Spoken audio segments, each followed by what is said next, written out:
السلام علیکم ورحمۃ اللہ وبرکاتہ۔ کیا حال ہے پیارے بچوں؟ میں امید کرتی ہوں کہ آپ سب خیر و عافیت سے ہوں گے۔ میں آپ کی قرآن ٹیچر ہوں۔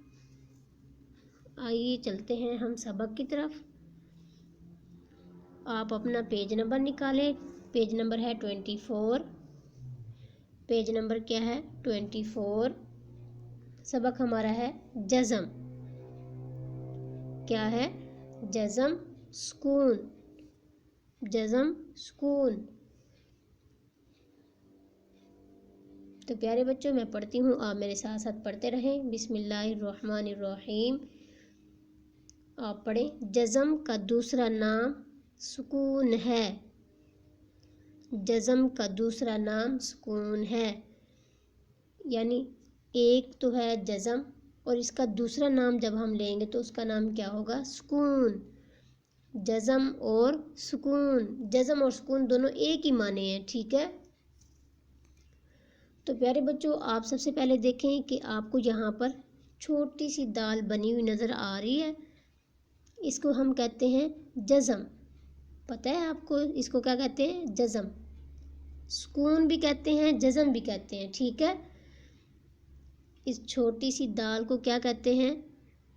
جزم اور سکون۔ جی آگے دیکھیں۔ جس حرف پر جزم ہو اس کو ساکن کہتے ہیں۔ جس حرف پر جزم ہو اس کو ساکن کہتے ہیں۔ ساکن حرف کو پہلے والے حرف سے ملا کر پڑھیں گے۔ میں آپ کو پڑھ کے بتاتی ہوں۔ جی آپ پڑھیں۔ حمزہ، حمزہ زبر آ۔ حمزے کو میں نے اگلے حمزے کے ساتھ ملایا جس کے اوپر جزم تھی، ٹھیک ہے؟ اب ہم یہ جو آپ کو یہاں پر نظر آ رہا ہے اس کو ہم کیا کہیں گے؟ یہ تو ہو گیا حمزہ حرف اور اس کے اوپر جزم ہے تو یہ پورا کیا بن جائے گا؟ ساکن، ٹھیک ہے؟ جس حرف پر جزم ہو اس کو کیا کہیں گے؟ ساکن۔ سمجھ آ گئی ہے آپ کو؟ اس حمزے کے اوپر جب جزم آ جائے گی تو ہم کیا پڑھیں گے؟ اس کو ساکن۔ جی آپ پڑھیں۔ حمزہ، حمزہ زبر آ۔ حمزے کو حمزے کے ساتھ ملایا۔ حمزہ، حمزہ زیر ای۔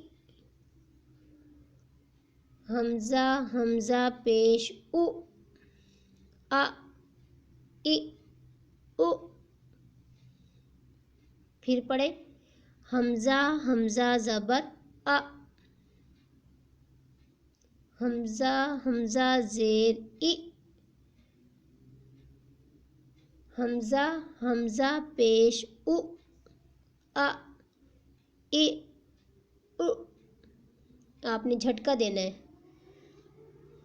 جی آگے دیکھیں۔ حمزہ عین زبر آ۔ حمزہ عین زبر آ۔ پیچھے والے حرف کو ہم نے جزم کے ساتھ ملانا ہے، ٹھیک ہے؟ حمزہ عین زبر آ۔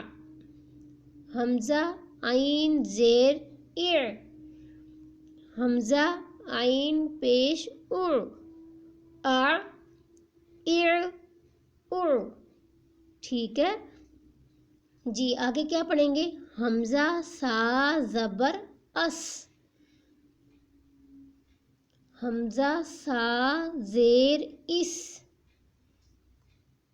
حمزہ سا پیش اس۔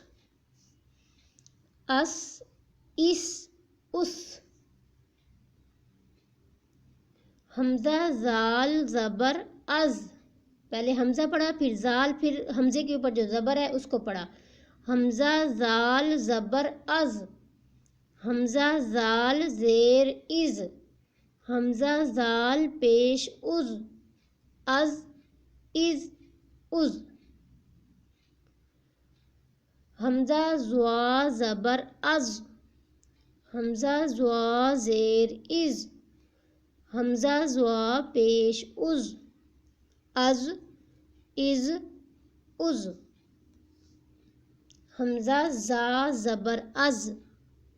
حمزہ زا زیر از، حمزہ زا پیش از، از از،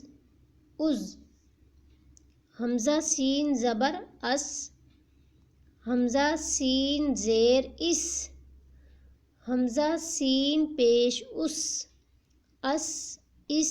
اس، پہلے حمزہ کو پڑھا، پھر صاد کو، پھر حمزے کے اوپر جو زبر ہے اس کو پڑھیں گے، پھر صاد کے ساتھ ملا دیں گے. حمزہ صاد زبر اس، حمزہ صاد زیر اس، حمزہ صاد پیش اس، اس، حمزہ ہا زبر اہ، حمزہ ہا زیر اہ، حمزہ ہا پیش اہ، اہ،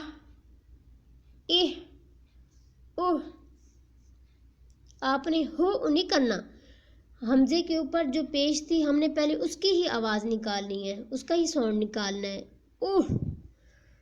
حمزہ خا زبر اخ، اخ پڑھنا ہے کہ خا پڑھنا ہے؟ اخ، کیونکہ پہلے حمزہ ہے تو ہم نے حمزے کے ہی آواز نکالنی ہے. حمزہ خا زبر اخ، حمزہ خا زیر اخ، حمزہ خا پیش اخ، اخ، اخ، حمزہ ہا زبر اہ، حمزہ ہا زیر اہ، حمزہ ہا پیش اہ، اہ، حمزہ تا زبر ات، حمزہ تا زیر ات، حمزہ تا پیش ات، ات، ات. تو پیارے بچوں، آج ہمارا سبق اتنا ہی کافی ہے، آپ نے اس کو اچھی طرح سے یاد کرنا ہے. اب میں آپ سے پوچھوں گی جزم، جزم کا دوسرا نام کیا ہے؟ آپ نے مجھے بتانا ہے. سکون ہے. پھر میں نے آپ سے پوچھنا ہے جس حرف پر جزم ہوتی ہے اس کو کیا کہتے ہیں؟ آپ نے بتانا ہے ساکن کہتے ہیں. تو اس کے پڑھنے کا طریقہ میں آپ سے پوچھوں گی، آپ نے مجھے بتانا ہے کہ ساکن والے حرف کو، یعنی جس کے اوپر جزم ہوتی ہے، اس کو پیچھے والے حرف کے ساتھ ملا کر پڑھیں گے. ٹھیک ہے؟ ساکن والے حرف کو پہلے والے حرف کے ساتھ ملا کر پڑھیں گے. ٹھیک ہے؟ وہ پھر میں آپ سے پوچھوں گی وہ کس طرح پڑھتے ہیں. آپ نے مجھے بتانا ہے حمزہ، حمزہ زبر آ، حمزہ، حمزہ زیر ای، حمزہ، حمزہ پیش او، ای، او، اس طرح. ٹھیک ہے؟ آپ نے اسے اچھی طرح سے یاد کرنا ہے. السلام علیکم ورحمۃ اللہ وبرکاتہ.